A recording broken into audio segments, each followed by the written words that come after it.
Penalty is off the table now for the man accused of using his car as a weapon to kill a Hamilton County deputy. Today, documents filed during the hearing reveal new details about Rodney Hinton Jr.'s mental state. And WLWT News 5's Brian Hamrick on it for us today. He is live with the story. Hi, Brian.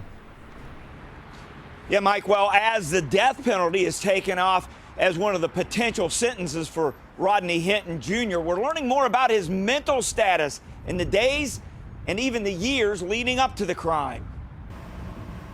I find that the defendant, Hinton. Rodney Hinton Jr. enters court to learn more about what won't happen than what will.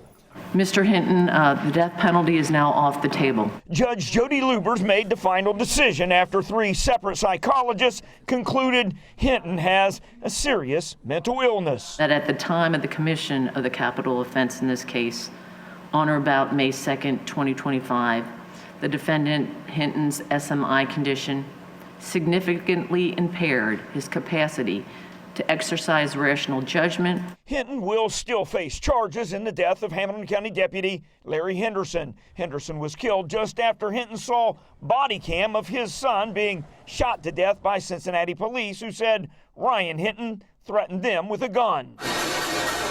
But new insights in these documents just filed by Judge Lubbers. They say Hinton reported he was in a blackout state after seeing the body cam, that he had stopped taking his mental health medications 8 months earlier. Hinton's family reported domestic violence and bizarre behavior in 2023. I ask, what is the plea of the defendant on the remaining charges in this indictment? He pleads not guilty by reason of insanity. Is that correct, Mr. Hinton? Okay. As the April trial approaches, Hinton will go through more mental evaluations. There's going to be 3 more mental evaluations. Same 3 doctors will reevaluate him? Yes. As Hinton's past is poised to play a major role in his future. Yeah, the documents also say that Hinton admitted that he had anger, frustration, and guilt.